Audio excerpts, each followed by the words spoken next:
Hey, everyone, and welcome to episode number 83 of the Chris Rose Rotation, a production of JOMBOY Media. And things a little bit different today. Not sure if you've noticed, baseball fan. We're in a lockout. Sucks.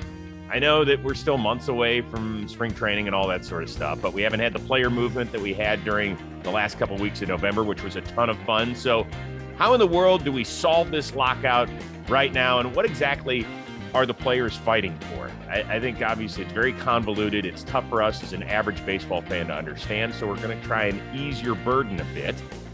You know this one guy, you know him, you love him. He's a co-host of the Chris Rose Rotation. He is Lucas Giolito. Lucas, it's good to see you, man. How are you? How's it going, Chris? I'm doing all right. Now, your title is just player rep, right? Yeah, I am the player rep for the White Sox. Okay. All right. But we brought in some pretty heavy hitters today. Is that correct? Oh, yeah.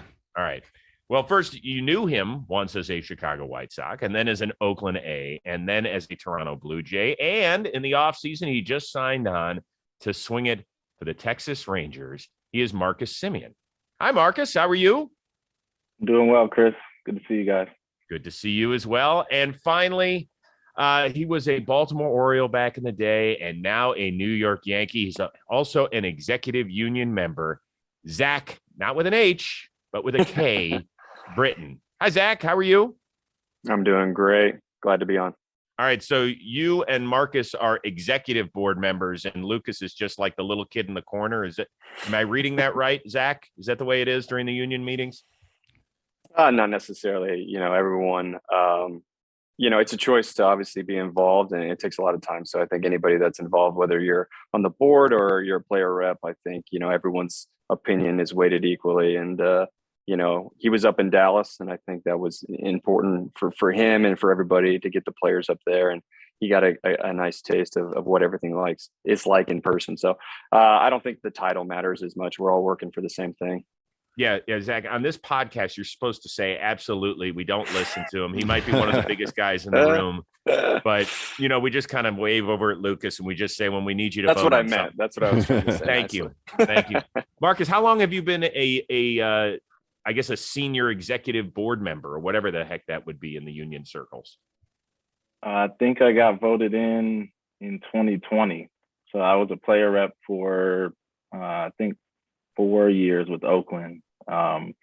Usually what happened, at least in the clubhouse I was in, was a veteran guy finds a young guy who, they think might be around for a while in Oakland. So I played in Oakland for 6 years. I was around, and I was, kind of just, the stability of having one guy as a player rep for a while is important for a team.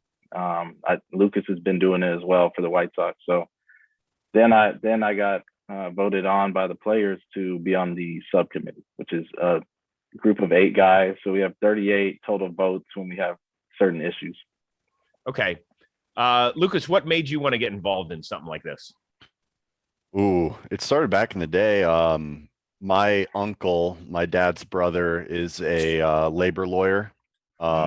So that kind of like union representation, fighting for the workforce has been like huge in my family.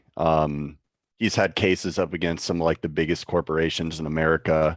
So I learned all about it at a young age. And then when I got into baseball, I was introduced to like the MLB Players Union at this like event held for prospects. I forget what it's called. But we had a meeting with Tony Clark where he kind of went over the list of like what the union's all about in baseball. When you guys get to the big leagues, like this is a very important part, understanding the business of the game and how all this works. And I was kind of hooked right then and there when I was like 19 years old. And so yeah, when I did make it up to the big leagues, I was not a player rep immediately. I just tried to kind of watch and learn from, the player reps on the Nationals and the White Sox. And then I ended up getting voted in a couple of years ago to represent the White Sox. And here I am now. All right, guys, give me a sense, because we're taping this right around Christmas, and it doesn't feel like anything's going to get solved anytime in the near future. And that's not what this particular show is about. But kind of give us a sense of what your day as a team rep or as an executive with the union, what it's like. Zach, are you getting calls from teammates? Are you getting calls from guys around the league and trying to answer questions? I think a little bit right now. Obviously nothing like dealing with a pandemic. I think a lot of us that were player reps were on the board. That was a lot tougher than this right now. I think the union's done a good job of relaying information. So it's available to all the players already. So there's not a whole lot of questions that kind of need to be answered right now. Not a whole lot going on, as you said. But I think that the union, we've learned a lot through the pandemic of how to communicate better. And I think that's helping us now. I feel like I'm not getting as many calls as I did during COVID. As we're going through this process, I obviously, myself and Garrett Cole and Ion, we kind of share the duties in New York, which is great. So those guys have helped me out a lot in communicating. And I think it makes it easier than just having one guy doing everything.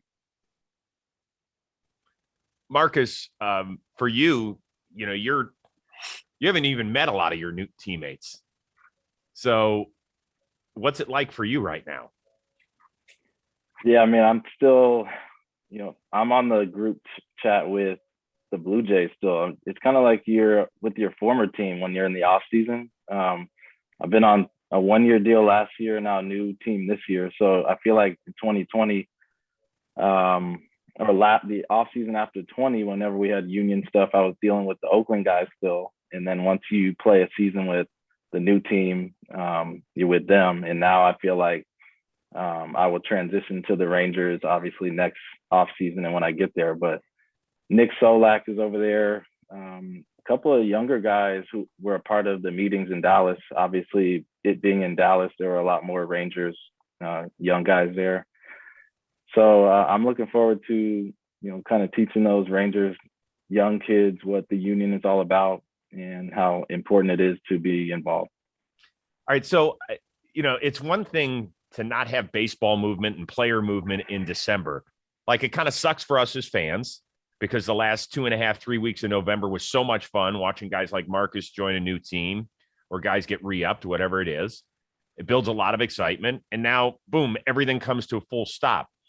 But Lucas, when you're fielding questions from teammates or guys around the league and they say, okay, it's one thing to have this happen in December.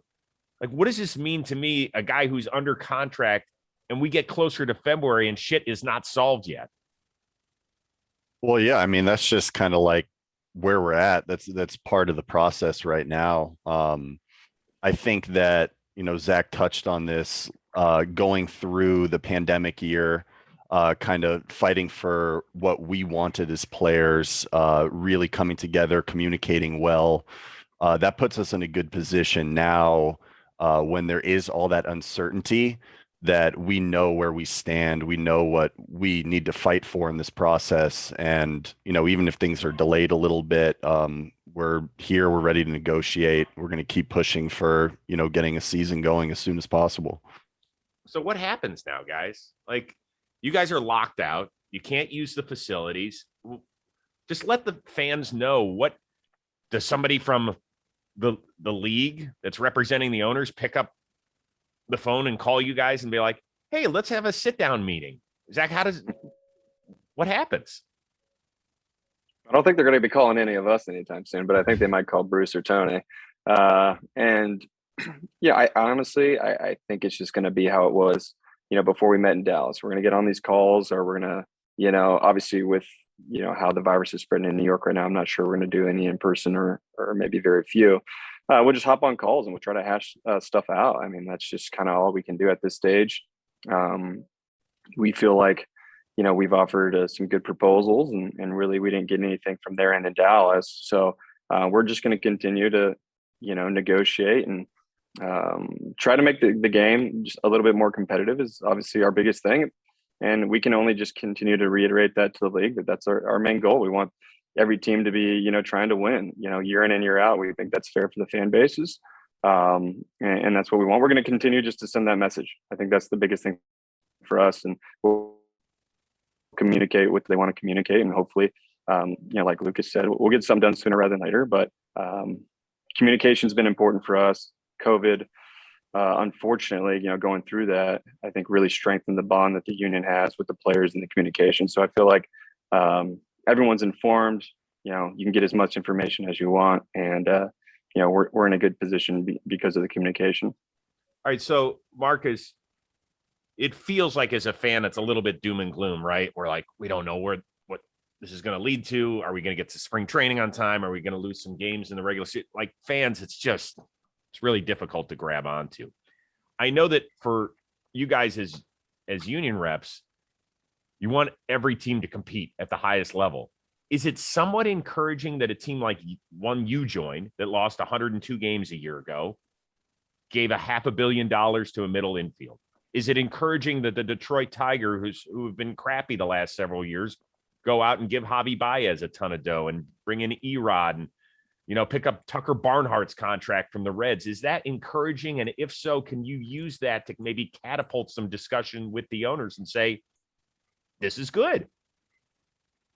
Yeah, I mean, I think that it's very important for free agents to have as many choices as they can possibly have, and that means that teams, you look at the post 2020, there were not too many teams in the free agent, shopping the free agent market.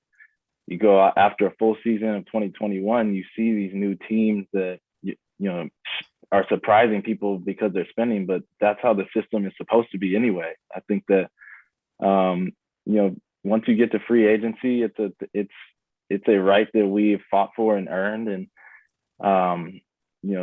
teams can bid on you. I think that the more teams that are in it, the better. And this year was a good start, but if you look at the deals that were signed, that we still feel like there should be more guys getting signed and making more. I think that the value that we bring as players is extremely high. And once the teams kind of realize the value of a guy who is, say post age 29 with the experience and the, just the talent in that combination, more teams will want those players. And that's what we want, as a union. That's one thing we want as a union. How much do you guys pay attention to what baseball fans are saying on social media? I mean, Lucas, you and I have talked about this. I have never gone to a baseball game to go watch an owner own. Like, I've come to watch you guys play because you're the best in the world and I love this sport. Do you feel like, even though there might be some fans out there who say, well, I would play the game I love for free. Well, shit, I ain't watching you play because you suck. Like, I would never pay to watch myself play because I can't do it. But I would pay to watch Lucas Giolito or Zack Britton or Marcus Semien play. Do you feel like the public's in your corner during this? I'd say that more recently I think that a lot of fans are understanding that, and one of the clear messages that we want to make is that we're doing this to improve the game. The fans are like the lifeblood. They are the reason why we play. They pay the tickets, they watch it on TV, they support these teams. We want to make the game better for them. We want, 30 teams competing, trying to field the best possible players so that the game is more competitive. That's kind of what we are like stressing with our proposals is let's make the game better for everybody. Number one being the fans. So that's kind of where we're at. Yeah, I mean, it's tough for me as a Guardians fan, Cleveland Guardians, in case you guys haven't paid attention. Yep. Made that little move in the offseason. To see that Max Scherzer, whom I love, and I want him to get as much money as he can, that he's going to make more money than my team next year. Like, that's a kick in the balls. I got to be honest with you. Like, it kind of sucks, and it's hard. Like, how does my team compete against Lucas's team in that division? It's really tough for fans to take, Zach. Like, you understand our frustration a little bit? Yeah, Definitely. I mean, I got on my Twitter account not too long ago, and I actually asked the fans just certain things about the game because I actually honestly wanted to know. I didn't do it for any other reason. I had been reading about like what fans want, right, from different people in the media, and I was like, I mean, maybe the only thing I like about social media is the fact that you can just reach a bunch of people really quick and get a bunch of opinions, right? So I asked the fans, like, hey, what do you like and not like about our game? Like, what would you change? And media blackouts is probably number one on the thing. They hated the blackouts, and I thought that's fascinating. But fans, are really in tune, and I feel, like with us, sometimes you're in your little bubble playing, and you don't see the game as a fan, right? We see it as this is our job, and how do I perform and get people out? But when it comes to the competition, these teams have done well. I mean, you've seen the increases of these franchise values, right? Just go through the roof. These teams, are very capable of fielding, competitive teams, varying levels of payroll, obviously. But, they can all be, in play for Max Scherzer. We truly believe that. And we're hoping to, incentivize teams to spend and to win. I mean, it's kind of our biggest thing. I know I've said it before, but I mean, our proposals is basically fans are the lifeblood, like Lucas said. How can we get them more engaged? How can we get these fans to tune in and watch baseball over another sport, or go to a baseball stadium and watch a baseball game?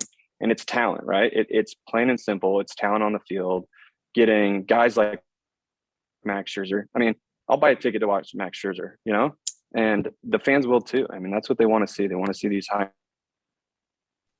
guys. I mean, Jose Ramirez with the Guardians, this guy's an absolute stud, and I'd love to watch him play all the time. So we feel that, every team can go out and be in play for Max Scherzer. And, hopefully we can incentivize teams to see it that way and go out and be a player in free agency. So Marcus, I'm curious, you're part of the free agency narrative, right? You're one of the big guys that changed teams for a lot of money. And the ownership and baseball was pushing that, hey, we spent almost $2 billion before the month of December. So what in the world could be wrong with the game, the economics of the game, if we're spending that much money on free agents? What do you say to that? Well, I think that I was part of a group that was, one of the best free agent classes of our time. I think that you look at all the guys out there who went through the system, right? We paid our dues. We went through the reserve system. We went through arbitration, and we got to free agency. We were able to, put up good numbers, perform, stay healthy, and we were all in the open market. There's still some, arguably the top dog still on the market. So for me, I think free agency, when you look at the timing of everything that happened, it's free agency. Anything can happen at any time. Yes, there was a lockout looming. People say, oh, well, everybody signed before the lockout. What's going on with that? My answer to that is it's free agency. Anything can happen at any time. We don't have a deadline. It's a free market system. You start to see a lot of teams do want to get the guys that they really want. And, the league did not have to lock us out. We could have continued to negotiate during this time, actually, regardless of the deadline or not. And we asked them to do that. And obviously the lockout happened. And we're sitting here waiting to see where these other superstars can go. But there's still a lot more good players out there that deserve what they've earned, or what they've done over the last 6-7 years. Lucas, you're in an interesting position out of the three guys that have joined on this program today. Zach got paid a couple of years ago by the Yankees and then re-up. Marcus just he bet on himself, and it worked out great. Here you are, you're still in the arbitration process. You haven't signed your big time extension yet with the White Sox. What are you chuckling at? Big time extension. Well, I'm trying to get a little piece of this, by the way, in case you didn't notice. Smart. Just in case. Why, you don't want me to push for a big time extension for you? Oh, go for it. Yeah. So you haven't signed your big time extension yet with the White Sox. Okay. This negotiation, I know it's for the greater good of the game, but for you individually, it feels like there's a lot on the line. Isn't there? In what sense? What do you mean? A lot on the line. Well, if the system changes at all, this could really benefit you quicker, perhaps. Is that possible? I'm in a position where I'm pretty much 2 years out from free agency. So, like Marcus said, I'm in the position where I've been trusting the system, going through the system, 6-year reserve system, going into year 5.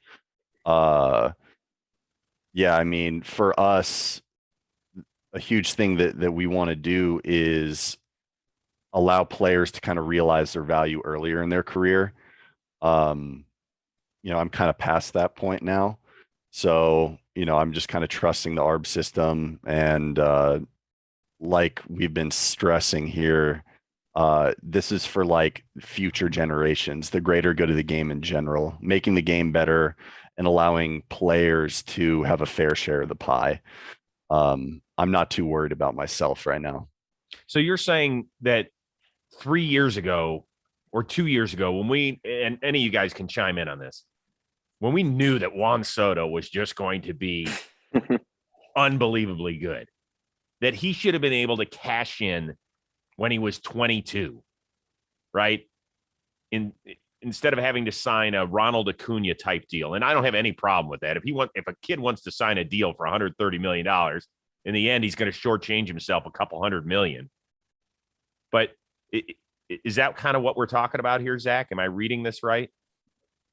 Yeah, I think it to an extent. I know you bring up like Acuna, right? I think the best thing about like a free system, and players can sign those deals if they want, right? I mean, no one knows your situation better than yourself. So they throw a lot of money at you, and you want to take the deal. That's fine, right?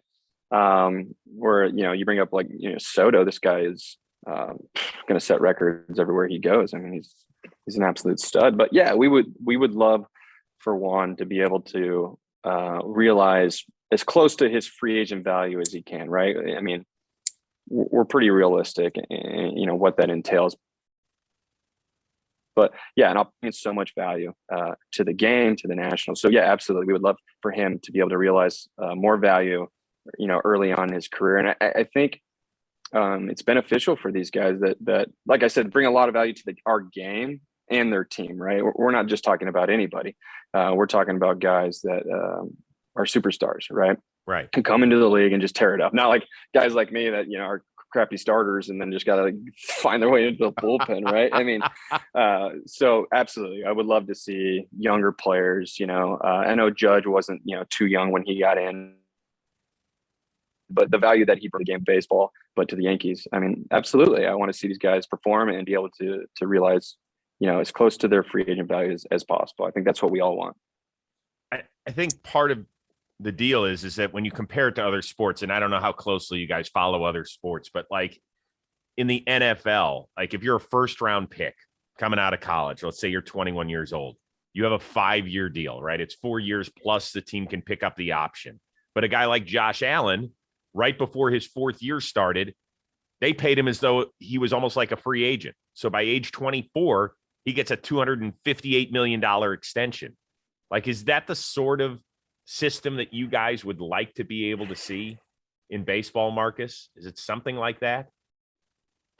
Well, I think our sport is different. I think that when you get drafted as a college player, like I was, you go to the minor leagues first. I played in the minor leagues, and I was drafted in 2011.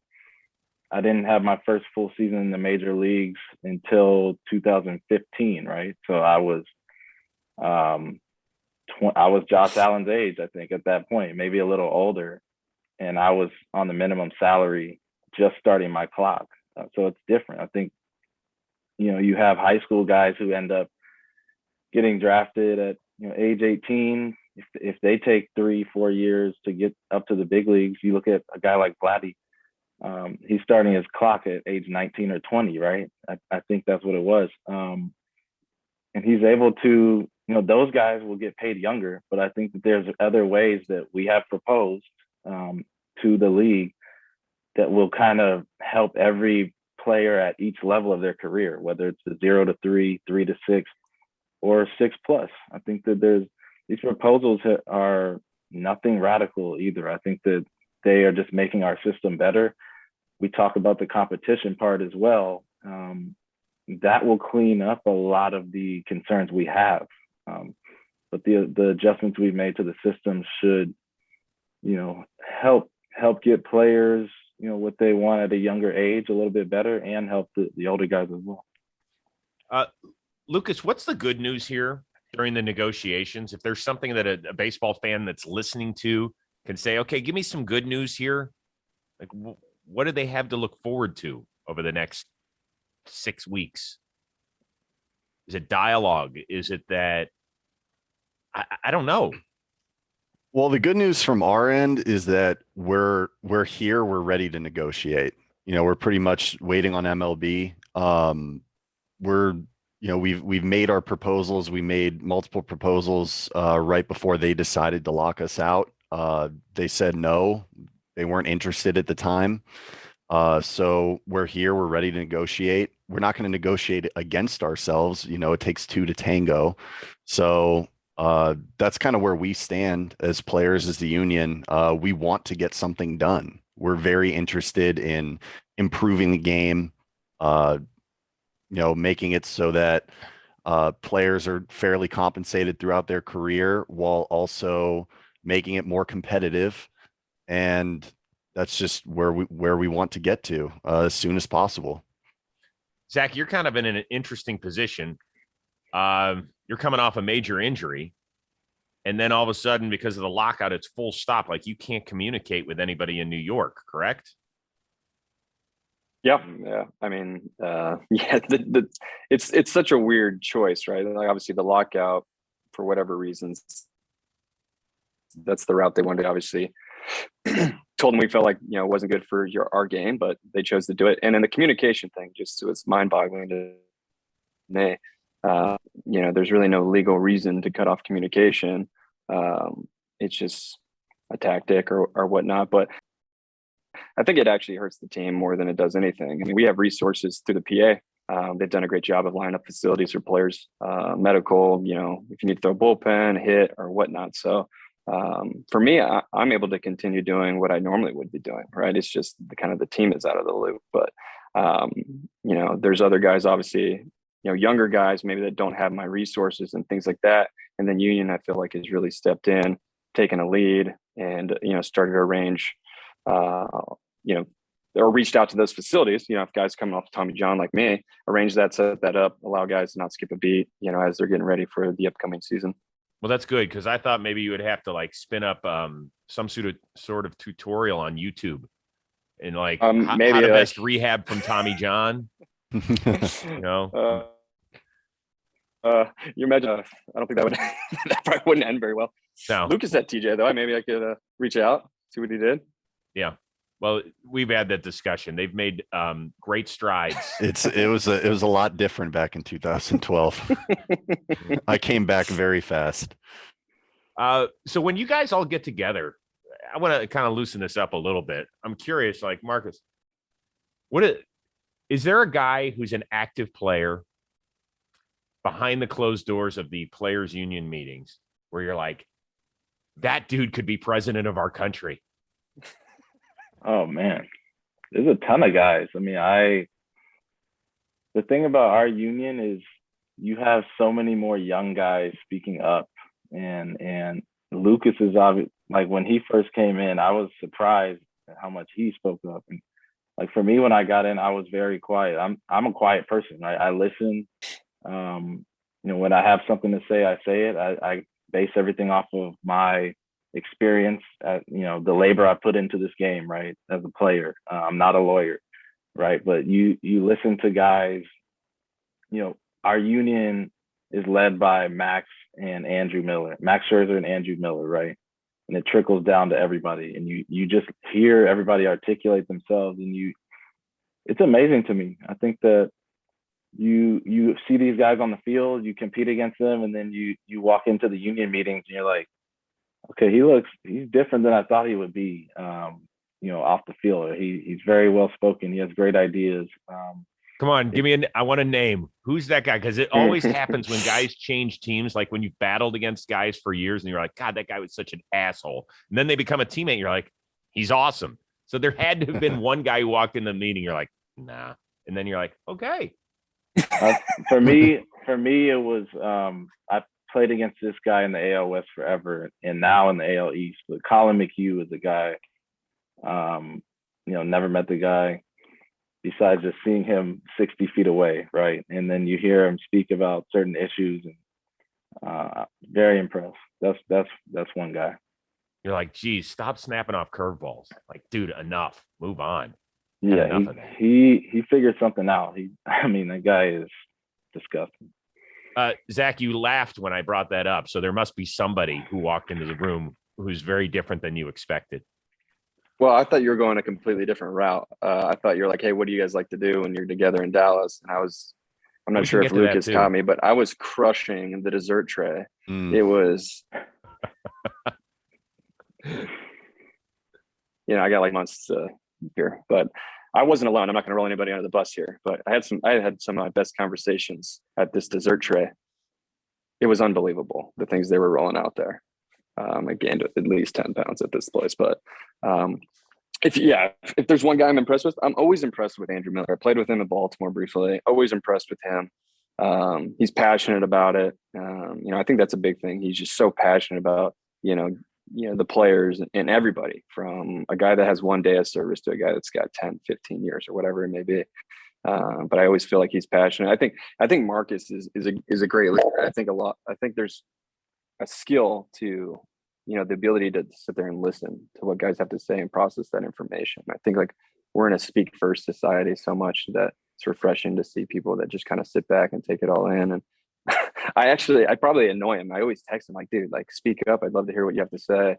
And even a guy like Max too. I think those are great. And Lucas is up and coming as well. I think the more young players that we have, as I am old now, I think it's just beneficial. I had an older guy take me under his wing and said, hey, this is important. Like this, baseball is a business. Who was that? And you need to understand.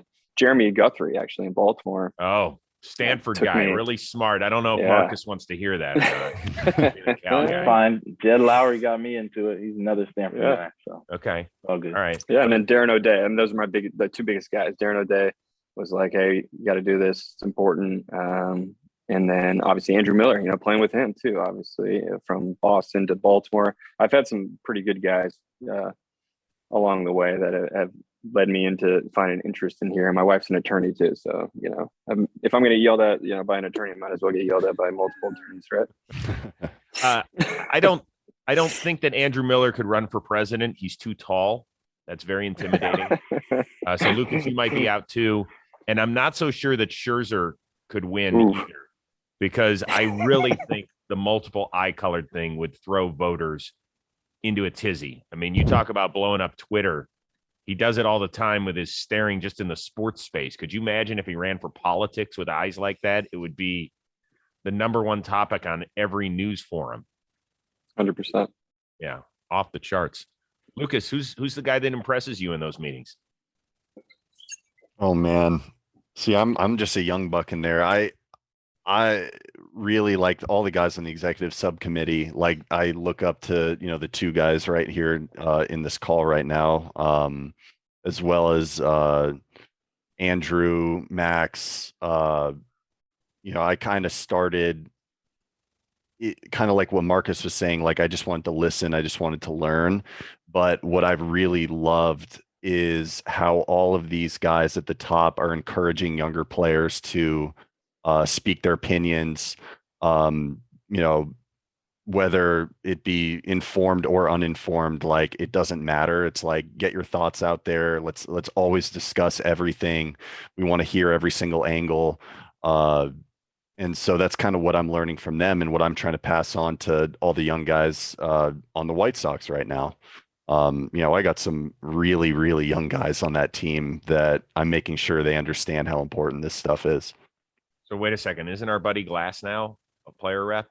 Yeah. Oh, wait a second.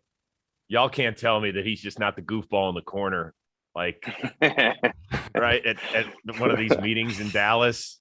I love the guy. I mean, he makes me laugh, and he's actually really smart, but he's so goofy. He's so good. Zach, you'd be surprised, man. You'd be surprised. I mean, he turns it on in there and really, seriously? yeah. Yeah, we all go into serious mode sometimes. Dallas was really interesting. But he's so ADD. He even talks about it all the time, how he got kicked out of class in high school because he couldn't sit still. What the hell is he like in a union meeting, Britton? You know what? He's good. Honestly, I remember Garrett Cole telling me about him because they're close, obviously, from Pittsburgh. And man, through the pandemic and stuff, I'm not sure there was a guy more interested and more involved than him, honestly, like reaching out to Garrett. And then I was able to get in, touch with him and kind of get to know him a little bit. So no, I mean, I know he's a goofball getting to talk to him, but yeah, he turns it on. I mean, I think when you sit in, these rooms like in Dallas or whatever, right? And the more information you get, I think it's all about just getting information to guys, right? And the more information you have, the more informed you are. And I think the more engaged you are. And I think that's kind of where we are now. I think the younger player is way more in this kind of stuff. And I don't know if it's through social media, access to information, the PA communicating, well, or the older players. I don't really know. But this generation of player is way more interested in, not only performing at a high level, on the field, but obviously just like the little things that, this is a business, right? This is how we make our living. And there's so much more involved in that aspect too. And not just, being the best baseball player on the field. Marcus, are you a note taker during these union meetings? I think you are. Well, I used to be. Now, where I'm at now, I think that, of course, there's no player who's a lawyer, right? None of us can go in there and try and fake like we are a lawyer in the negotiation room. But the little tidbits you get about negotiating and what we fought for in previous negotiations, that that's something that's a no-no, that we're not going there. Just understanding the history of the things we fought for and what it took to get, like arbitration, free agency, and the issues now that the league may be trying to take back, or that we may be trying to improve. Those are definitely note-taking topics nowadays. Have you guys been in the same room with the owners? Yes. Yeah. So Jerry Reinsdorf, your boss, Lucas, is sitting in the No, Jerry wasn't. Well, they have their own committee. They have, who's on that one? Board.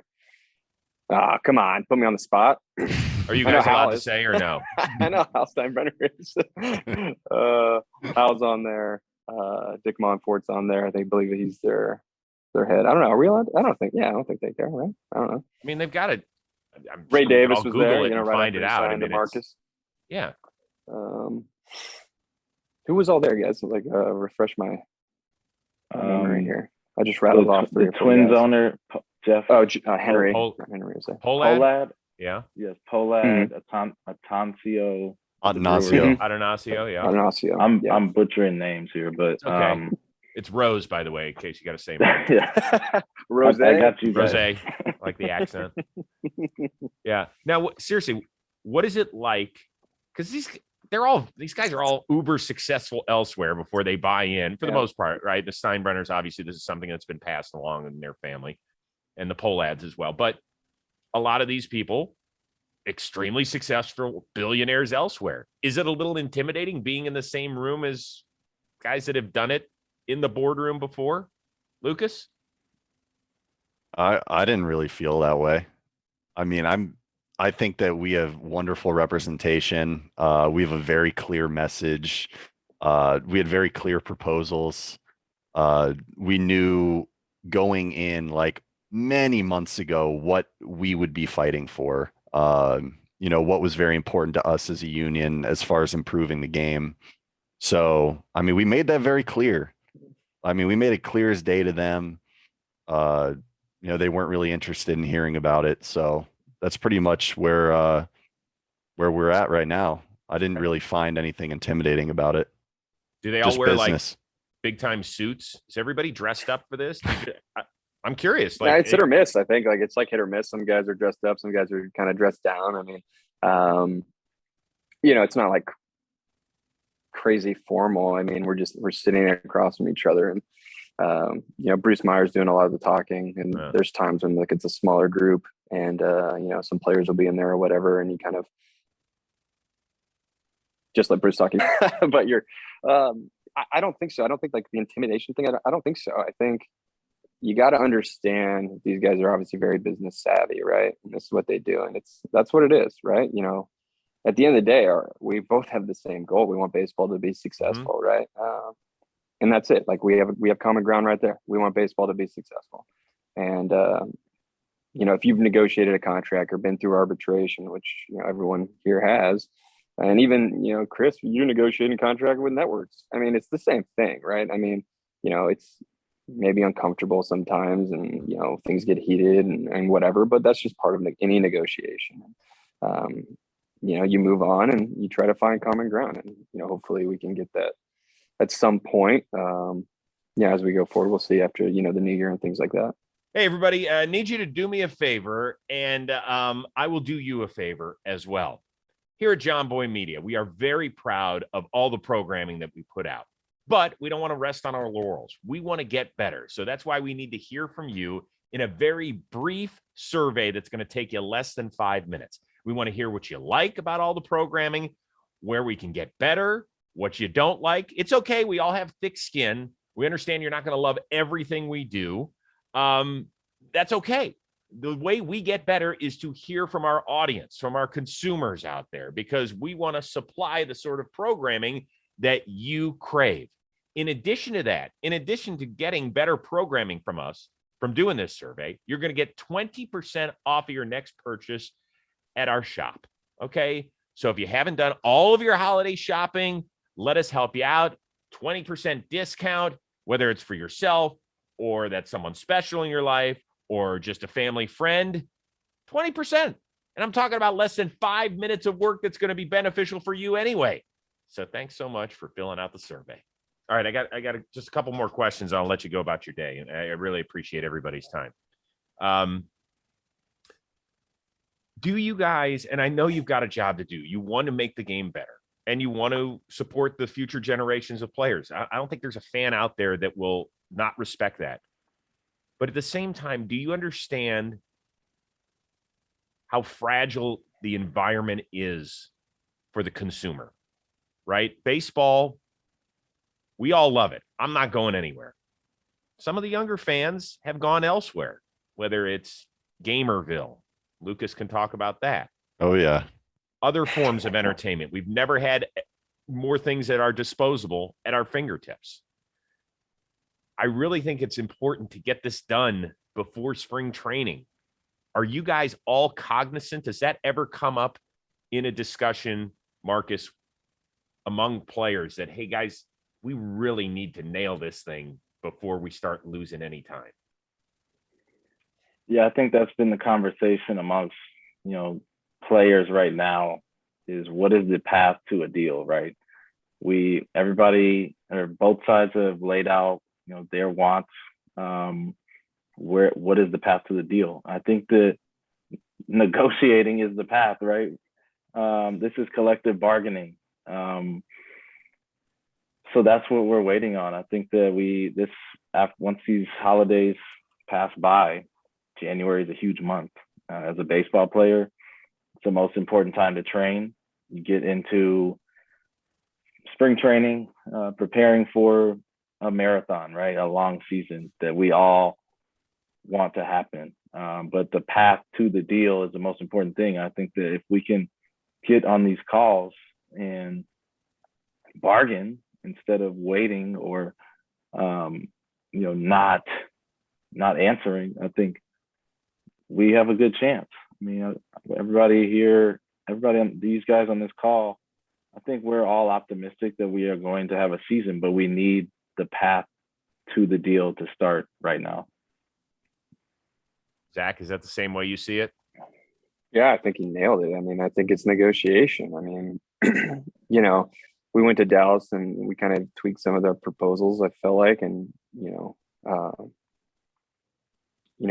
felt like we, did what we needed to do in a negotiation standpoint, right? And we didn't get anything from him. So we were kind of just like a little frustrated by that. Just because we know, like Marcus said, like if you want to get a deal done, you got to negotiate. You can't negotiate against yourself. Nobody would do that in the business world, right? If you're negotiating something. So I think the more communication that we have, I think that's the path to a deal, right? And you can't control what the other side does or chooses, not to do. So we're prepared. We're available Christmas Day to negotiate. We know how important this is, and we really do. But at the same time, there's things for us that we feel like will benefit that fan, right? That fan that's in between, like, hey, do I watch baseball or do I watch something else? Like, we feel like we're really proposing some tweaks that are going to draw fans in that, when you go to a baseball game in, Tampa or, Cleveland, your team's competing just as much as the Yankees with the high payroll, the Dodgers, with all the money they have. Like there's incentive for that team to win, right? There's incentive. It's not, hey, let's tank for 5 years and then we'll see you with all these first round draft picks, type of thing. I played in Baltimore, right? When we stunk, I mean, we were bad. And when we got good, the Camden Yards was sold out, right? And they've gone through this period now. Like people are like, oh, fans aren't coming back. Well, I mean, the product, right? Like they're not competing for anybody. And that's just one example. Obviously not picking on them. But, we feel like these proposals are really going to get those fans back engaged in our game. Because their team's going to be year in and out, trying to play well and trying to win. But we got to negotiate for that to happen. Finally, you guys all talked about how you're not lawyers, but you've learned an awful lot about the art of negotiation. You guys are all married. Lucas, has that helped you at all? I wish I could say it did. No, I take still that as a no. No comment. I still happily lose every argument. It's okay. Not one win in your career, I don't think.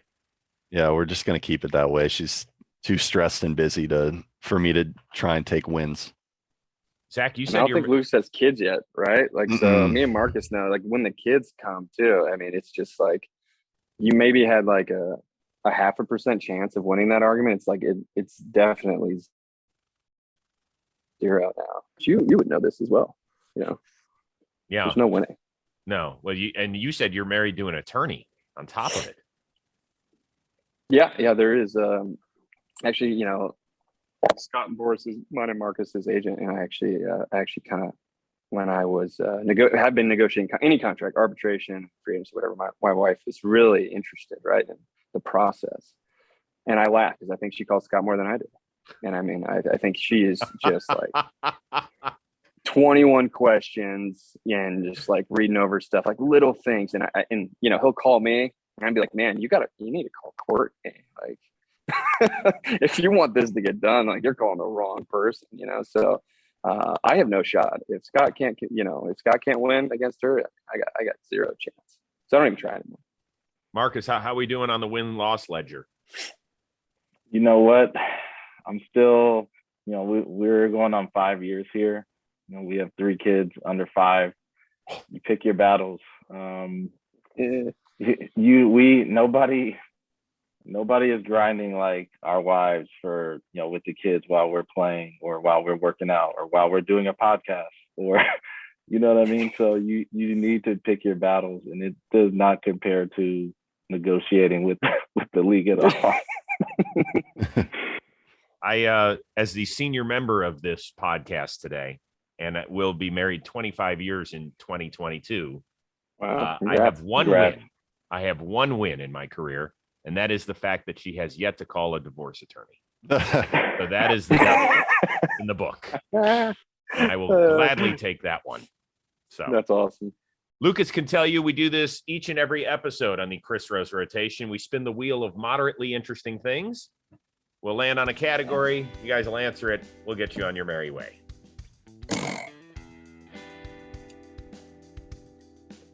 All right. That one stunk. Let's do this. There we go. Well, because you answered it last time, Lucas, although it was pretty funny. This one is Toy Story, and it's appropriate for the season that we are in. What was the best toy you ever received during the holiday? Oh my gosh. Yes. Does No. do you know one, Best Marcus? Toy. Best yeah, I mean, toy. this is, you know what? It's not a toy. It's a gift for the holidays, but it's a baseball bat. Every year, my grandmother gave me a new metal bat, and that's what I remember about Christmas. You know, my mom for sure was not giving me a new bat every year, but grandma was like, I want to go watch my baby with the new bat. It's a home run. Talk about investing. Grandma was smart. Right. She was. She What was. a return. I mean, Yeah. that It's not a toy, but that's all I got. Was there a favorite bat that you had? Because the kids nowadays are all over like a particular model. Was there something that you loved? I had like the Omaha Classic. It was like the bronze colored one. These bats are long gone now, but I don't know. Those what things they're were using so now. illegal. Those bats where the ball was jumping off. Those big barrel things. Oh my gosh. Yeah. I don't know how we survived. Yeah, no, they were dangerous, but Zach, you got a gift that you remember as a kid? You know, I mean, I'm thinking of two right now. I mean, there's probably more. There was one that was, I was a big Tom Glavine fan growing up. I grew up in LA, but the Braves were like always on, right? So I loved the Braves. I love Tom Glavine. I think that Wilson made this glove like where you can dial it and you can blow it up. Oh pump it up. yeah. Yeah, that thing was sick. So that was like my favorite like baseball gift. But like, you know, when video games were kind of starting to get, you know, pretty popular, I got like Duck Hunt. You remember like Duck Hunt where you could like shoot the ducks on the screen? It's probably like the most basic game ever, but you had the little orange gun and you got to shoot the thing. Me and my brother, I have two older brothers. I mean, we were like stuck in front of our, gosh, you know, like box TV for hours. And I think my parents were like, this was a bad idea. But like the Duck Hunt game is like, I can specifically remember just sitting there with my brothers and just crushing like the screen. And you can just like cheat and hold it up to the screen and like scroll the ducks and smoke them. But yeah, those are the two things. The glove with the dial was pretty cool. I actually still have it in like storage. Very good. Lucas. Yeah. Well, I didn't care enough about baseball nearly as much as these guys when I was younger. All I wanted to do was play video games. It was the Nintendo Wii. The remote and like the like motion tracking. I thought that was the craziest thing ever. I think I was like, I don't know, like 9 years old or 10 when that came out. Yeah, I played so much Wii tennis. So much. And then I got this Wii baseball game. And like in order to throw pitches, like to throw a slider, you had to like do this with the remote. And like to throw like a change up, you had to like go the other way and like curveball. And I ended up like playing so much of that game, I couldn't play in like a travel baseball tournament because my elbow was hurting me so bad. And that's what I was like, all right, you know, I was like 13 at that point, 12 or 13. It was like, okay, I better like clean this up because maybe I should just put a regular controller back in my hand. This isn't for me anymore. You had to retire. Yeah. Oh, That's a tough blow. It's a tough Tiger blow. Woods golf was money on Wii. Oh, nice. Very good. Yeah. Gentlemen, I appreciate it. I know our viewers and our listeners certainly kind of appreciate you taking us into the world of the Players Union. And I mean, listen, we know you guys are strong. We know that this will end, and we all hope that it is before spring training. We miss baseball. We miss the fact that there aren't transactions going on. Our buddy Stephen Brault can't even talk to teams, and he just got DFA'd. It sucks for a lot of people, and you guys know that. But we're rooting for you. We hope this thing comes to pass at some point. And all I can tell you is I really appreciate your time, and I know our viewers and listeners do as well for your perspective. So, Marcus, thank you. thank you, Chris. Zach, I appreciate it. Thank you. Hey, you bet. Had a great time. Lucas, always good seeing you, my friend. Yes, sir. I'll be back it. soon. For our awesome producer extraordinaire, Robbie Scirocco, I am Chris Rose. We will see you next time on the Chris Rose Rotation, a production of JOMBOY Media.